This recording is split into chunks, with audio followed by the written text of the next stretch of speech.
Hi everyone, Brittany here from Just Be Crafty. If you're new here, welcome, and if not, thank you so much for coming back. In today's video, I'm going to teach you 2 ways on how to make a slip knot. There's of course many different ways on how to make a slip knot, but these 2 are my absolute favorite and really the only 2 methods that I ever use. The first slip knot method I'm going to show you is my go-to method for most crochet projects. It's the way I first learned and it's just stuck with me ever since. I prefer to use this method when the pattern I'm working on doesn't require a long tail prior to making the foundation chain. Most crochet patterns do not require you to begin with a long tail prior to chaining, but they should always instruct you to do so if that is necessary. So for example, if a pattern just says chain 20, I already know I'm probably going to use this slip knot method. And unless a pattern specifies that you need a longer tail, I always leave about 5 or 6 inches before my slip knot just so I have enough room to weave that tail in at the end of making my project. We're going to begin this first method by laying the yarn flat out in front of us. Grab your yarn tail and lay the tail over the working yarn like so, creating a loop. I like to think of this as making a number 4.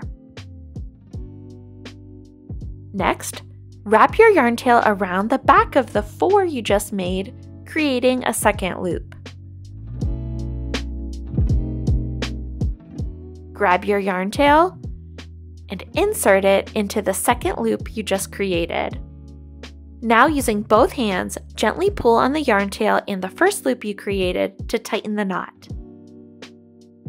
Insert your hook into the loop, pull on the working yarn to tighten the knot to your crochet hook.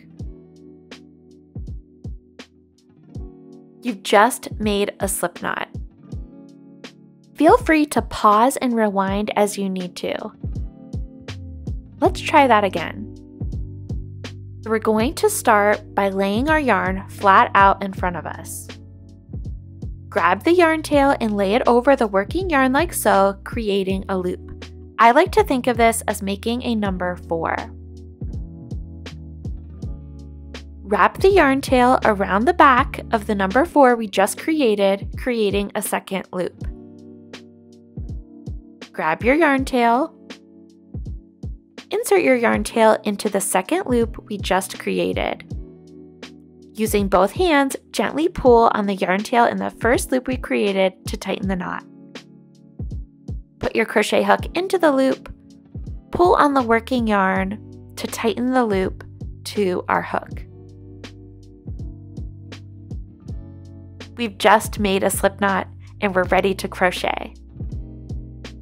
I'm going to make this slip knot for you one more time and I'm going to show you what it looks like once you get it more into a fluid motion. So once you've practiced this a few times, this is kind of what it'll look like.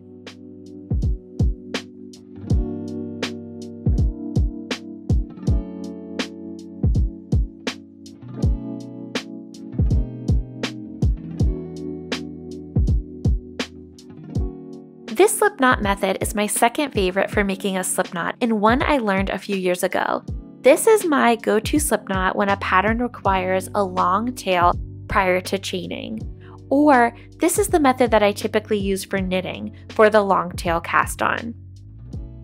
Both methods are a great way to make a slip knot, but I encourage you to practice both of these methods or maybe some that I haven't discussed today to find what works best for you. To start off the second method, you'll want to hold the yarn tail in the palm of your hand. The working yarn should be nearest your pinky, and the tail should be popping out by your thumb and pointer finger.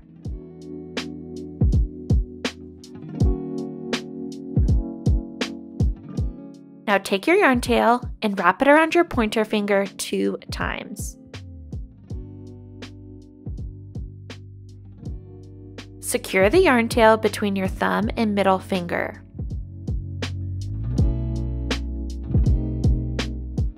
Grab the first loop nearest your knuckles and place it over the second loop. Now grab that second loop and lift it over the first loop and off of your finger.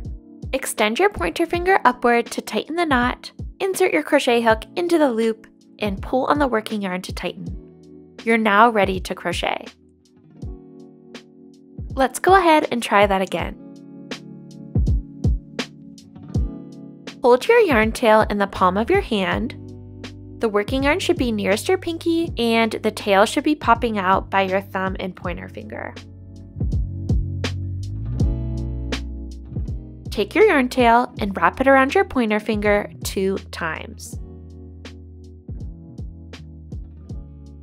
Secure the yarn tail between your thumb and middle finger. Grab the first loop nearest your knuckles and place it over the second loop. Now grab that second loop and lift it over the first loop and off of your finger. Extend your pointer finger upward to tighten the knot.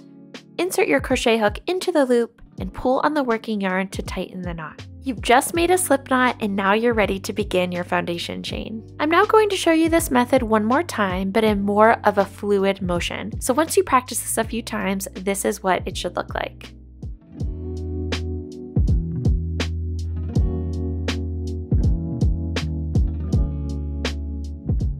Perfect.